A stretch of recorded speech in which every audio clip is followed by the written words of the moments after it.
Here is the Hesse Public Radio with the news. In her apartment in downtown Frankfurt, 24-year-old model Rosemarie Nitribitt was found dead at about 5 o'clock this afternoon. The woman is presumed to have been murdered.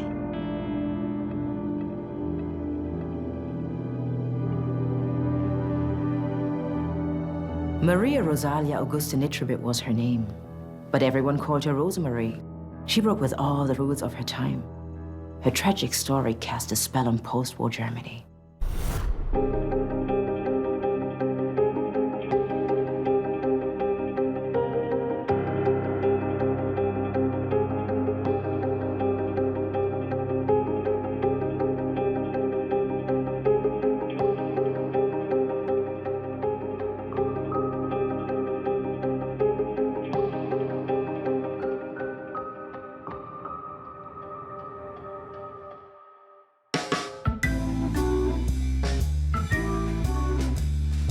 Frankfurt in the 1950s. After the Second World War, the city is developing into the economic heart of the young Federal Republic. Das war eine Zeit des Aufbruchs. It was a time of new beginnings. We all came back to life. You noticed that the economic miracle, which at that time was not yet called the economic miracle, was spreading. There was so much hope, especially for us young people who were the children of the war back then. Frankfurt was a very, very lively city. It was a city where there was a big black market, where there were subcultures, where nightlife sprang up really, really quickly.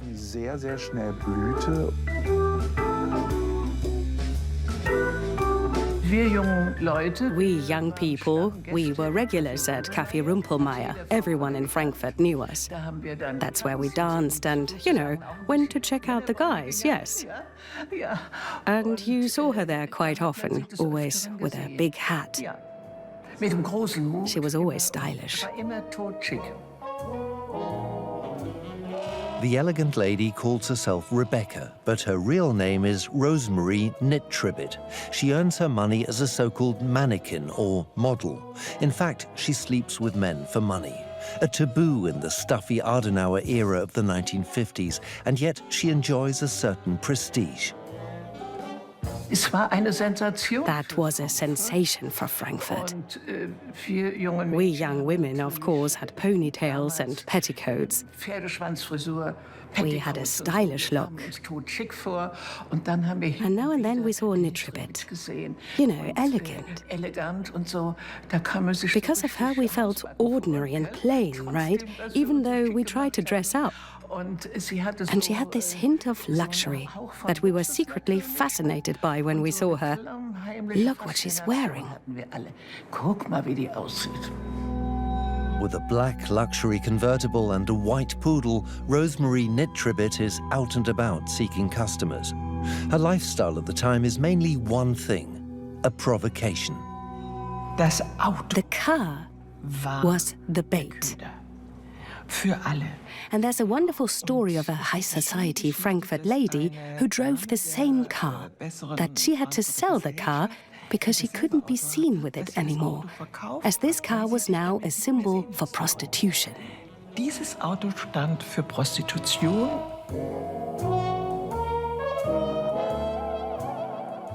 The guys were hiding behind the advertising pillars and were really keen to get a glimpse of this woman in her Mercedes 190 coupe. She was using this car as part of her business strategy. She saw other fancy cars driving around the Frankfurter Hof, so she pulls up alongside the cars, honks, waves the men over. She's chic and a pro at drawing attention to herself. Aufmerksamkeit auf sich zu lenken. If you look at the guest list of this house, going from 1871, you'll see that exactly everyone has been there, from emperors and kings to Thomas Mann, Liza Minnelli, Max Schmeling. They were all there. So if I wanted to meet someone from high society, I basically just had to be able to hang out here and be able to pay for a glass of champagne. The wealthy guests of the exclusive hotels appreciate the services of Rosie. A night with her is worn like a trophy pinned on a lapel. But she only became a real icon after her death.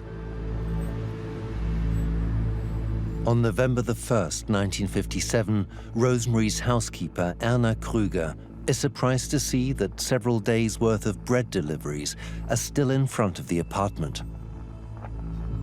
When the police open up the apartment, they are met with a rotten smell. It's coming from the living room, where the young woman is lying, bloated and slightly decomposed.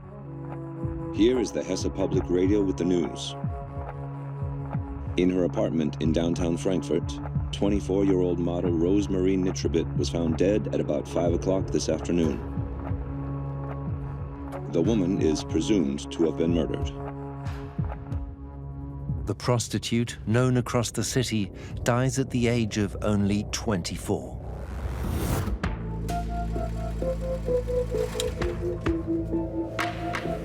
Only one thing is certain. The crime scene was the victim's living room.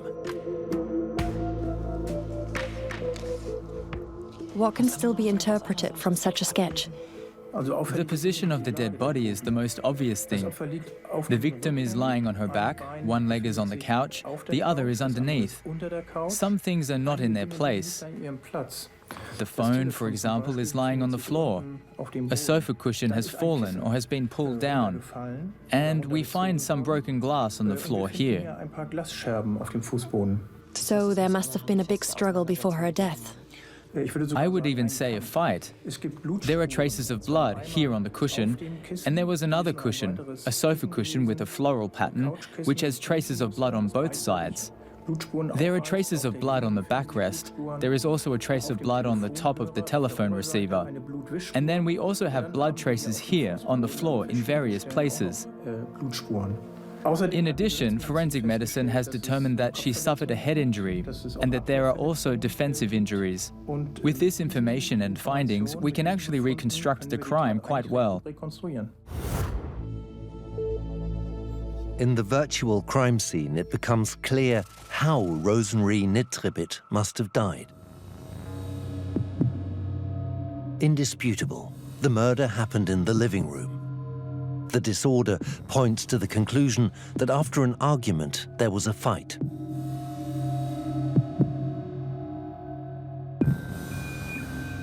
Rosemarie Nitribitt wanted to make a phone call. Maybe she wanted to call the police. The phone is no longer on the table, but is lying on the floor. She turns to the phone. The perpetrator wanted to prevent her from making the call at all costs. A scuffle ensues. It becomes a fight. The blow follows with a blunt object, maybe an ashtray. The police find broken glass and conclude that it was an ashtray. The injury to the prostitute's head may have come from the blunt object. Just above the occipital scale, 4.5 by 1 centimeter in size.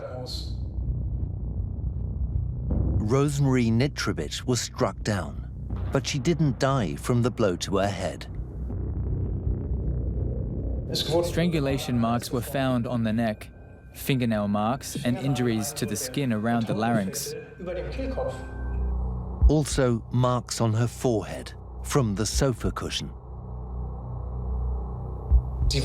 Her face was pressed into the cushion. She was gripped and choked from behind. But how Rosemarie subsequently got into this position, one leg on the couch, one leg underneath, is a mystery. Did she arch back and then fall on her back? Did the perpetrator lay her down the way she was later discovered? There's another mystery. She was found with a terry cloth towel under her head, as if someone wanted to stop the bleeding. Maybe the perpetrator didn't want to kill her. Maybe he choked her, was afraid of what he'd done, then let go of her, somehow still wanted to help, but it was too late. Aber es war zu spät. Most murders are relationship crimes, so who was Rosemarie Nitribitt involved with on a daily basis? Was her murderer a client? Did she perhaps have the wrong friends? Or was a love affair her undoing? Who Rosemarie Nitribitt knew more than 60 years ago becomes evident in Wiesbaden. All police files are kept in the Hesse State Archives. In them are the names from Rosemarie's circle.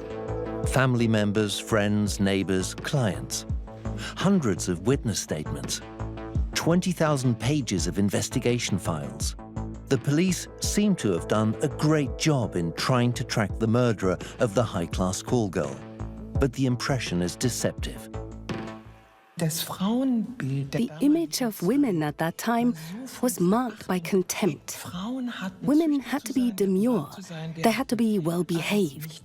They had to avoid appearing alone in public at night, and if they did, they were immediately labeled.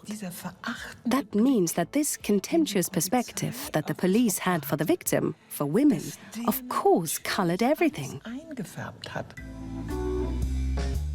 Being able to set the table nicely may not be necessary, but it does brighten up everyday life. And then there's the food.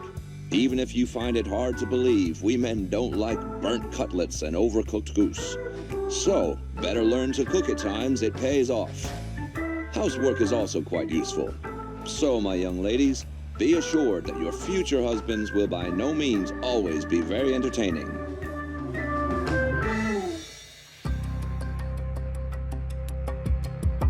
Ironing, cooking and manual labor, however, are not part of Nitribitt's repertoire. For me, she lived something that was completely taboo for us back then as girls. It was absolutely clear we were only allowed to have closer contact with boys in dance classes. Experiences that we had as young girls were so constrained and so dominated by the male perspective that I always admired and respected women who didn't care for the social norm and didn't bow to it. Ablehnt, sich dem zu beugen. The police find her notebooks. In them, 60 names of men who came and visited the prostitute. Some of them are high-profile names. Harold Quandt was one of them. He had a mansion in Bad Homburg and threw many parties. No one has a bad word to say about him. At one of these parties, Nitribitt was invited. She was a frequent visitor. She meets Harold von Bohlen and Hallbach, offspring of the Krupp industrial dynasty from Essen. From steel, the family became rich, famous and powerful, and flaunted it in their own way. The Villa Hügel in Essen, the family's grand residence, is a symbol of Germany's most influential clan. The whole nation regards them with awe.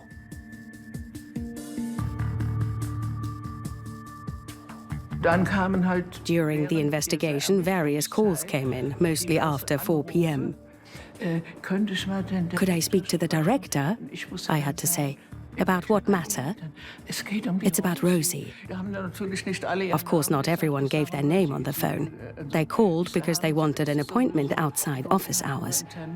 Well, they didn't want to be seen. That was obvious.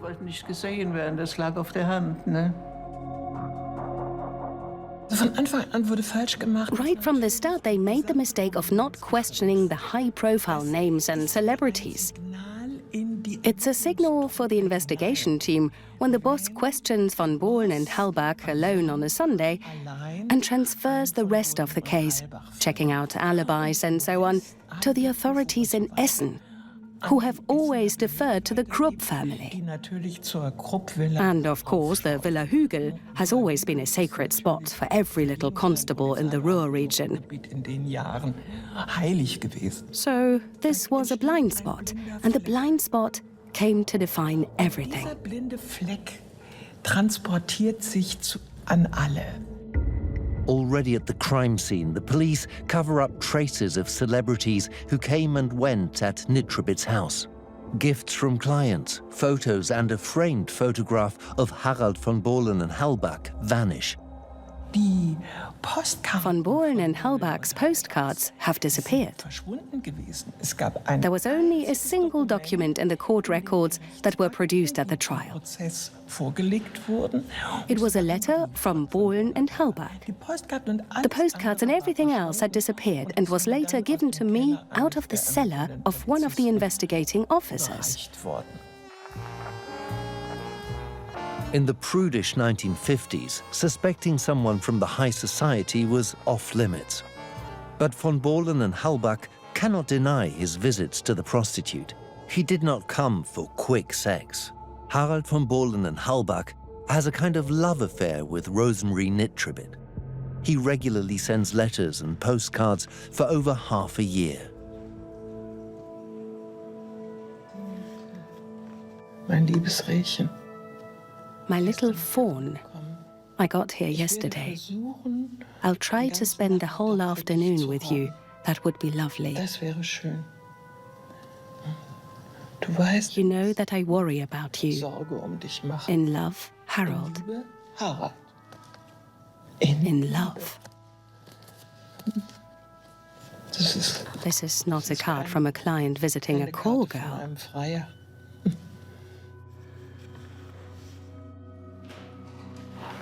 Oh, a poem from Hafiz. Your breasts are hills of love, and they're Hafiz's most beautiful dream. If only he could live one night on the pale lily hills in the moonlight. Harold von Bohlen and Hallbach was not just any client of Rosemarie's. The two had a love affair. Can such romance turn to murder? When men kill their partner, it is surprisingly often the case that these men believe that they love this woman particularly deeply.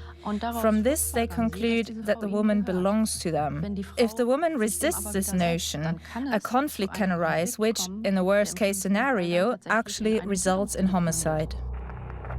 Did Harald von Bohlen and Hallbach kill out of jealousy because he couldn't bear to share his beloved Rosemarie? He cannot deny that he saw her on multiple occasions. The police found not only his gifts in the apartment, but also a wine bottle with the Krupp logo, and on it, clear fingerprints from the industrialist's son. Do you believe Harold von Bohlen and Hallbach is capable of doing that? He is a person who has been described as friendly, polite, reserved, a person who is very pleasant to deal with. In principle, someone you wouldn't believe capable of committing a violent act. Men who commit such acts vary. Some are dominant and aggressive, but many of them are completely different. There are people of whom their acquaintances say, "He was a very placid, very affectionate man. I'd never believe him capable of violence." So, despite an otherwise peace-loving nature, it can't be ruled out that someone would be capable of something like that. Was there another reason for Harald von Bohlen and Hallbach to kill Rosemarie Nitribitt? One thing is certain, there was a fight in the apartment. This also means there must have been an argument before. The question then is, what did they argue about? By that time, statements by Rosemarie's friends were already giving rise to speculations. An sich wird aus From conversations she had with colleagues, it became clear that she was gambling that Harold II, as she called him in contrast to Harold Quandt, who was Harold I, als Harald I, she wagered that this friendship would maybe offer a safe haven. Freundschaft vielleicht in einen sicheren Hafen einzumünden. Rosemarie's honorable goal is social advancement. As an adopted child, she grew up in basic conditions. At 11, she was raped. At 13, she sold herself to soldiers for the first time. Later, she's sent to care homes, which she keeps running away from until the welfare department declares the rebellious girl to be prematurely adult. In Frankfurt, she works hard to hide her rough upbringing. She wears made-to-measure clothes, learns foreign languages, and the rules of decorum and etiquette at a finishing school. Sie hat ganz prominente Menschen kennengelernt. She got to know very prominent people and to learn how to move like them on the ballroom floor. You needed a school.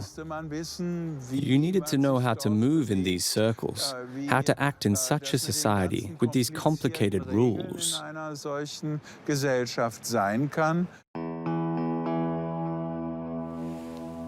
Would he have married her? For someone like him, in his position, it was completely unthinkable to marry a woman like Rosemarie, and he expressed it that way. He said that such a marriage would only be conceivable on the moon. Did the rejection possibly lead to a dispute?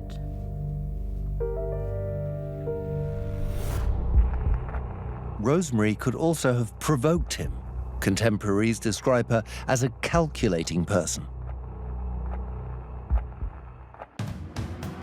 Fritz Huschke von Hahnstein, a racing driver at the time, reports an experience of his. He is one of Nitribitt's clients and meets her at a racetrack in Germany. In his biography, he claims that Rosemarie, quote, acted like a blackmailer. I don't consider her an innocent lamb when it comes to the struggle for survival. She was smart enough, of that I'm sure. She could achieve that. In fact, she repeatedly faked pregnancies to extort money from clients. At one point, this led to a court case. Did she possibly threaten Harald von Bohlen and Halbach to make the affair public if he didn't marry her?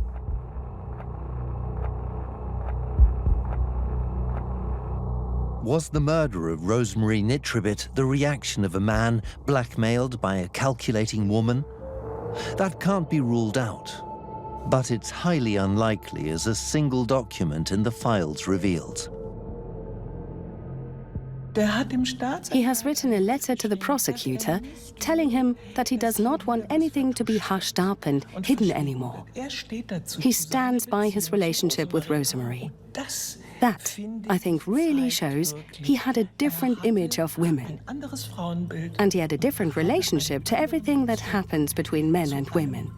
He was at peace with himself. The police rule out Harald von Bohlen and Halbach as the perpetrator early on. They believe it was a robbery murder because the call girl earned as much as some executives today, the equivalent of 100,000 euros a year, cash. The police discovered that Rosemarie Nitribitt kept records. There were A customers and B customers who paid 100 or 50 Deutschmarks. They calculated her monthly customers and came up with a turnover of 8,000 to 10,000 Deutschmarks per month. And now it gets interesting. Rosemarie Nitribitt went to her safe deposit box for the last time 2 months before her death and did not deposit anything in her account prior to her death. In conclusion, that could mean that around 20,000 Deutschmarks must have been at her apartment when she was killed. However, in the apartment, only 1,350 Deutschmarks were found.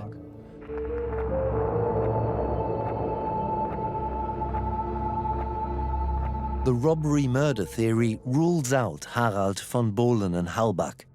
He had plenty of money. But there is another important man in Rosemarie's circle, someone we have not yet examined in detail. Rosemarie's closest friend, the shady salesman Heinz Pulmann. Heinz Pulmann is doing well, selling health products in the Rhine-Main region for the Dr. Ritter company in Cologne. He and Rosemarie have been increasingly seen together since 1955, although their relationship seems to be more an alliance of convenience. Für sie führte den Hund aus. He walks her dog for her. He cooks rice porridge for her. He also helps with her errands. Bei Erledigungen. He waits around in her kitchen as protection when Nitribitt thinks, this client who's coming, I'm not sure about him. Something might happen. He's useful to her like that. And Pulmann makes use of her as someone to talk to and someone he can take out to dinner, someone he can show off in public. Jemand zum Reden hat, mit der zum Essen gehen kann, mit der sich auch schmücken kann. And he uses Nitribitt as a female alibi. Heinz Pulmann is a so-called 175er, named after paragraph 175, which criminalizes sex between men. Pulmann is gay and therefore a constant target of the police. The so-called warm brothers were systematically persecuted at the time. Der Mann, der die Mordermittlungen gegen Rosemarie. The man who led the Rosemarie Nitribitt investigation was also involved in operations against homosexuals in Frankfurt at the beginning of the 1950s. He led operations at gay hangouts, where the police drove up in several patrol cars, where people were first beaten up. The police looked for people and witnesses who could say that a sexual act had taken place. In other words, they were also looking for snitches in those years. Das heißt, man suchte quasi auch nach Denunzianten in jenen Jahren. With Rosemarie at his side, Pulmann remains under the radar of the prosecutors and can live the way he wants. In the gay scene, Heinz Pulmann was, because of his physical presence, a 2-meter man, much in demand. At the same time, he was a bit feared, because he has been quite a physically present, brutal man who also exploited others for his personal gains. At the same time, he was obviously very charming and could really seduce people. He was always elegant and fashion conscious and had quite a considerable criminal record. And he could sometimes completely turn against his friends or acquaintances. In other words, he could be a real asshole.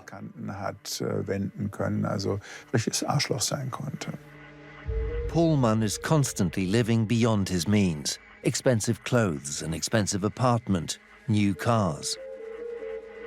A colourful personality with a penchant for megalomania. But does that make him a murderer? After all, he contacted the police when he learned that Rosemarie was dead. Normally, the perpetrator doesn't report to the police, but in this case, I don't think it's unusual. Pulmann knows very well that the police will approach him in the course of the investigation. He has to make the first move in order to avoid suspicion falling on him. That means it wasn't a bad tactic, especially since he was under scrutiny as a homosexual anyway. Yes, the police do indeed question him about his homosexuality afterwards, and he admits it. Later, however, he tries to get out of the firing line. After one conversation, a police officer notes that Pulmann claims to be, quote, only 30% homosexual. He would also regularly sleep with women. Pulmann is Pulmann is quite a con artist. Pulmann is also someone who's always reconstructing, changing his truth and image. Pulmann's stories about himself are often inconsistent, and while talking to the police, he may have thought it wise to say, well, I'm only a bit gay. That means first he admits he's gay, then he backpedals. What do you make of this contradiction? I consider the backpedaling to be self-protection. In my eyes, he wants to make sure he's not prosecuted. Another aspect that also seems very important to me is that Pulmann was always in financial trouble. What does that mean? Financial trouble means that he had enormous outstanding debts. In total, 21,000 Deutschmarks. 11,000 Deutschmarks was owed to the Ritter Company, and 10,000 Deutschmarks to other creditors. And then he also had ordered a car, costing 9,000 Deutschmarks. So he was in desperate need of money. Yes, in fact, he needed it urgently. His employer also threatened to file criminal charges, which could have caused him problems since he was still on probation. He might have gone back to jail, so he needed to act fast. In fact, Pulmann pays off a large part of his debt shortly after Rosemarie's death, and therefore becomes the focus of the investigation as the main suspect. What did he say about it? He expressed himself quite vaguely, to the point of denial. On one hand, he said that the money would come from a wealthy aunt. Then he said it was money he'd hid from his creditors. But all in all, I don't find that very credible.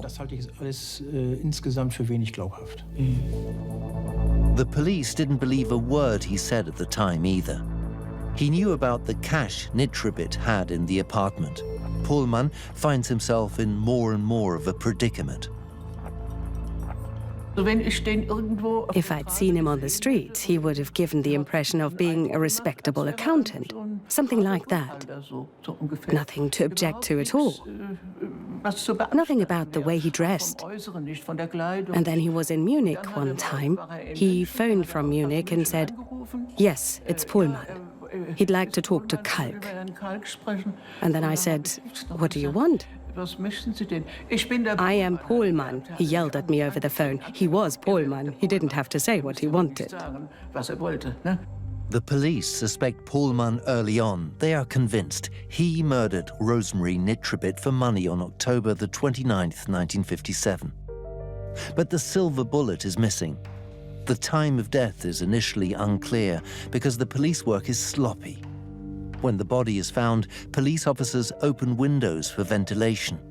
So the time of death can't be determined exactly by forensic experts. Just one investigative error among many. There were as many as 27 people in the apartment, which is quite unusual compared to now, because traces are destroyed. There were journalists, reporters in the house, so it was already partly clumsy how it all started there. However, Nitribitt's last day can be reconstructed. At 1 p.m., Heinz Pulmann appears. Heinz Pulmann? He has a cold, is sweating profusely, and drinks a couple of glasses of Slivovitz brandy in the living room. At 2 p.m., the cleaning lady, Anna Kruger, arrives at the apartment. An argument breaks out between her and Nitribitt. Pulmann testifies there was a brief heated exchange between the two women. Rosemarie threw Kruger out after a few minutes. At 2:45 p.m., the presumed last client turns up at Rosemarie Nitribitt's home. While she services a client in the bedroom, Pulmann leaves the apartment. After 45 minutes, the session is over. The client smokes a cigarette in the kitchen while Rosemarie eats a plate of rice porridge that Pulmann has made for her beforehand. They chat a little. Later, the client mentions to the police that he had the impression Rosemarie was nervous. Shortly after 3:30, he also leaves the Lady of Pleasure's apartment. At around 4 p.m., Nitribitt goes to the butcher's with her poodle to buy some calf's liver. At 5 p.m., she has an appointment at the car repair shop. She never arrives. The car is her medium, her showcase, and she needs that medium every day. For me, it makes no sense whatsoever that on October the 29th, of all days, that you bring a car to the garage with engine problems, a car that you need in the nighttime. You could also do that in the morning, but you don't because you lose earnings. Therefore, it's noteworthy that she didn't pick it up at 5 p.m. on the 29th. Is Rosemarie Nitribitt possibly already dead at 5 p.m.? A clue is provided by a medical report on her stomach contents. The last meal must have been rice porridge. This is determined by the medical reports. The gastric retention time is about 1 to 1.5 hours. According to this calculation, Rosemarie Nitribitt must have died during a time frame between 4:15 and 5 p.m. Does Pulmann even qualify as a suspect given this time frame? He told the police that after visiting his girlfriend, he drove directly to his apartment at Röderbergweg 207. He claims to have arrived there at 3 p.m. First, he goes to an acquaintance, a neighbor, then to his apartment, and then claims to have taken a bath.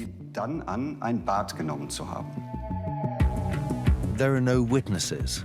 At 4 o'clock in the afternoon, he says he spoke to his partner on the phone. Only from 5:30 p.m. onwards can witnesses confirm Pulmann's statements. Between 4 and 5:20 p.m., no one knows what Pulmann actually did.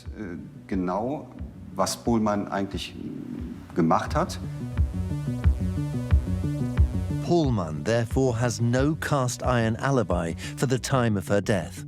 But would it even have been possible for him to drive to her apartment, kill his friend Rosemarie, steal the money, and then drive back to his apartment in such a short time? The average time by car with traffic is about 15 to 16 minutes, from Stiftstraße 36 to Röderbergweg 207. At that time of the day, he would have been even faster because of the low level of traffic. So after subtracting the driving time, Pulmann would have had a good quarter of an hour to kill Rosemarie. Shortly after 4 p.m., he must have entered the apartment together with her. There, a dispute arises. I suppose he had drunk a little brandy. Witnesses say that he easily becomes quick-tempered and violent after drinking alcohol. Then the situation escalated. But I'm firmly convinced that Pulmann believed Nitribitt was still alive when he left the apartment. After several minutes of choking, the last reactions are gasps. And he might interpret this as a sign of life. So he puts a towel under her head to somehow compensate for what he has done. He quickly takes the money and then leaves the apartment.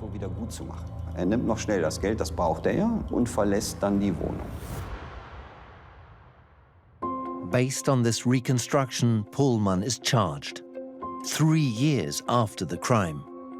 The police trust the circumstantial evidence will prove his guilt, and that should put Pulmann behind bars. Shockwaves went through the police headquarters.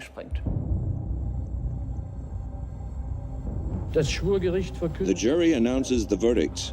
It reads, "In the name of the people, the defendant Heinz Pulmann is acquitted. The costs of the trial are ordered to be paid by the state."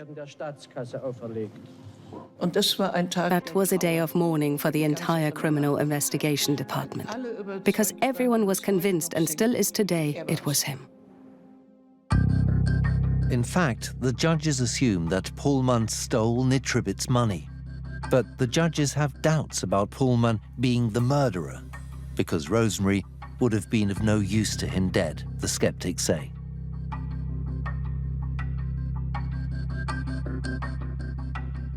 As a rule, you do not slay the hand that feeds you. And with all his deceitfulness, he was looking everywhere to get money. She was, of course, a reliable source. Even though she was a thrifty person, very careful. She won't have given him much money, but still, she was useful to him and vice versa. Und für sie eben auch. But who else had an interest in getting Rosemarie Nitribitt out of the way?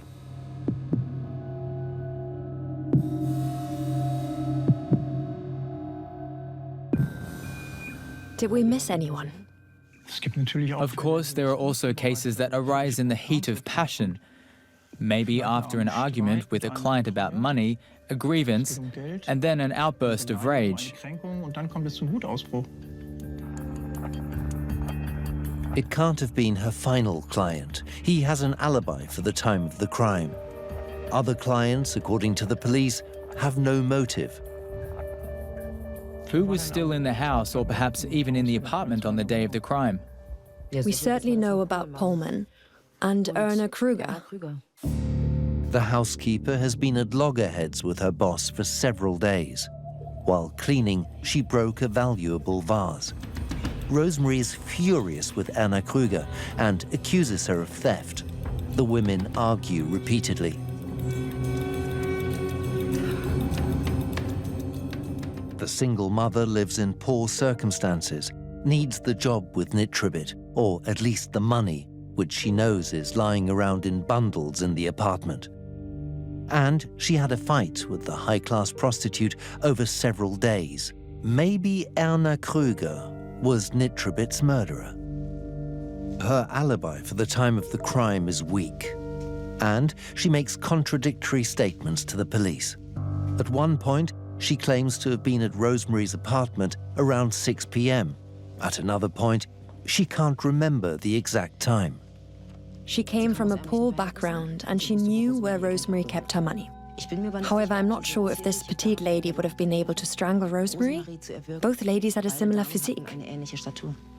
In a physical confrontation between two people, it also depends a bit on relative strengths. If we imagine that we have a very strong man and a delicate woman, the effective force is of course simpler than if we have two women of roughly the same strength. Rosemarie had a head injury, we know that. A head injury is the result of what we call blunt force trauma. This could have led to Rosemarie Nitribitt actually losing consciousness, or at least being dazed. Could she therefore perhaps not defend herself? Possibly. We can't rule that out. And exactly how much force do I need to apply to strangle someone? What's decisive for the choking process is the obstruction of breathing by closing the airways, the crushing or squeezing of the large blood vessels on both sides of the throat. During choking, this requires forces that can reach around 20 kilograms, which must be maintained over a certain period of time so that the circulation pretty well stops.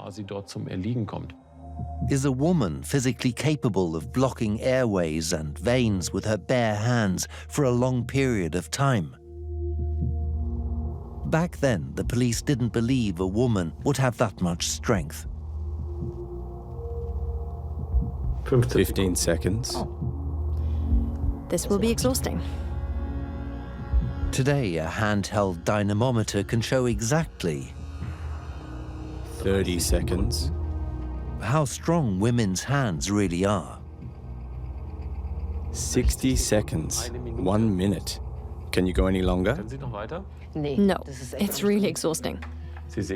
You see, even if it was exhausting, the experiment shows that it is possible for a woman to generate such a concentration of force.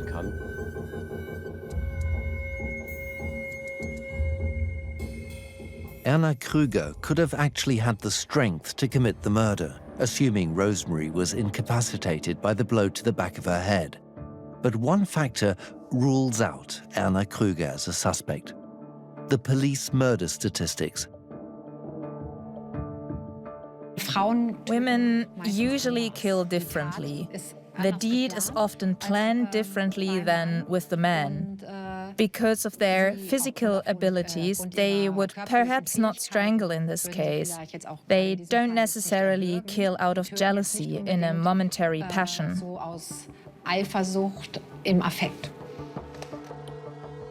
None of the people who were close to Rosemarie Nitribitt come under the spotlight as murderers.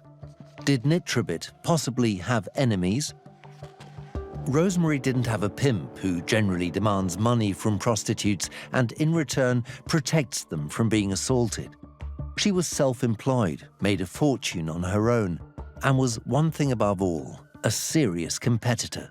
Perhaps that was exactly what Rosemarie Nitribitt had underestimated. Just like another woman 9 years later, Helga Matura. Their cases are very similar. A few years after the murder, Helga Matura uses a fancy car to lure men into her apartment for money. And like her famous predecessor, she meets a horrific death. 17 lethal stabs to her body in 1966. The murder weapon, possibly cleaning tools for pipes. You have to imagine 17 times. There's a certain amount of energy involved when you're stabbing someone 17 times. She was stabbed in the neck, but also in her throat, so that ultimately a pulmonary embolism and bleeding caused her death. Apparently, Helga Matura suspects something might happen to her. She confides in friends and leaves clues about her killer. A few days before, she had a visit from a pimp and also mentioned that she was afraid. The police never find the perpetrator, but Helga Matura hints to a reporter that she is being threatened by envious people and criminals. Who she specifically means remains a mystery. An agreed meeting with the reporter never happens. When someone like Rosemarie moves in the territory of organized prostitution, what can be expected? Well, we're not talking about opportunistic prostitution here. We're talking about a ruthless business in a large city. If illegal business is being done, illegal profits are being made, then of course the underworld wants a piece of the action. Could Rosemarie Nitribitt's murderer have come from the red light district? Just like today, prostitution flourished in downtown Frankfurt in the 1950s. Frankfurt was a trade fair city which brought customers here. More than 40,000 US soldiers were based in Frankfurt. In the evenings, the blinds of the bars and brothels were rolled up, and then this provincial neighborhood, which it still was, turned into a brothel area.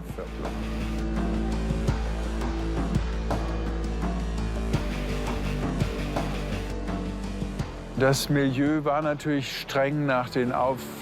district was, of course, strictly organized according to the requirements and specifications of the men.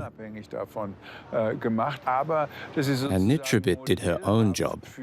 This was, as it were, a role model for an independent woman, an independent prostitute. This was actually the great challenge for the milieu, that she was aggressively operating on her own. That was also a really new thing at the time. She was pushing the envelope with her behavior. If you listen to her friends, she tells them again and again that she is afraid that her method of prostitution is resented. In police reports, she told an officer 2 weeks before she was murdered, "I'm afraid that something will come at me from the milieu." Rosemarie knows the bosses. She never names them. If someone like Rosemarie Nitribitt suddenly turns up on their turf, that competition doesn't stimulate business. It maybe even spoils it. And a red light boss can't put up with that, of course. This is about control and power. According to witnesses, Rosemarie had a visit from a man from the red light district.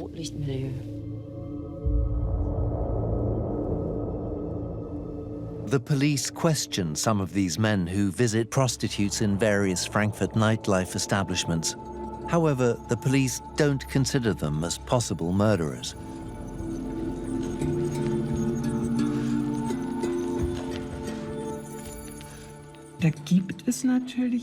Of course, in the milieu that was slowly building up in Frankfurt, there were interested circles that no longer wanted to watch her getting to the topmost level of clients. Especially since she stupidly tried to pick up men in the district where she wasn't allowed to work.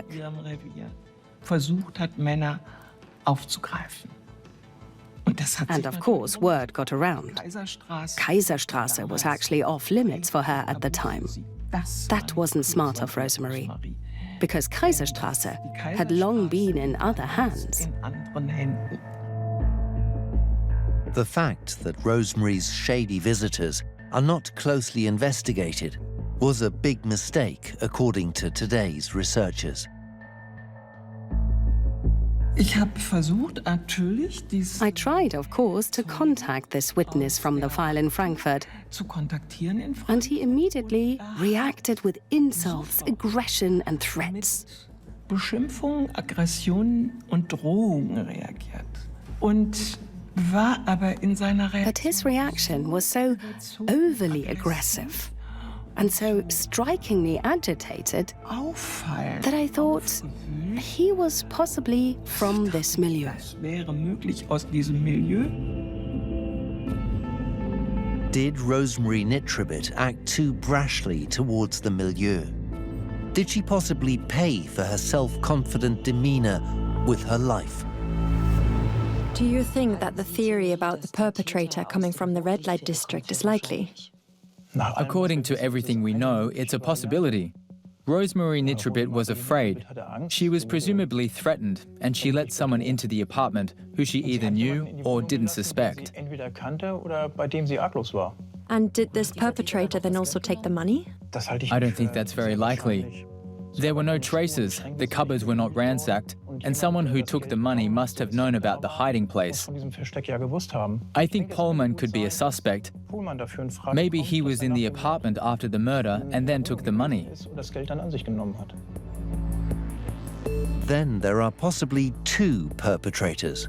One who kills her unintentionally, believing she is still alive, and puts a towel under her bleeding head, and a thief who clears out the stash of money. A year after the murder, the story of Rosemarie Nitribitt becomes a blockbuster at the box office. 8 million Germans want to see the young Nadja Tiller as the high-class call girl. The role gives her career an enormous boost. The real Mädchen Rosemarie, however, becomes the star of the German economic miracle. In the end, all she wanted was to make a name for herself and get a little happiness out of life. Even if that meant selling a part of herself. Her death remains mysterious to this day. But it also turned her into a national icon. This elegant prostitute with her signature Mercedes-Benz and her poodle certainly made her mark in history.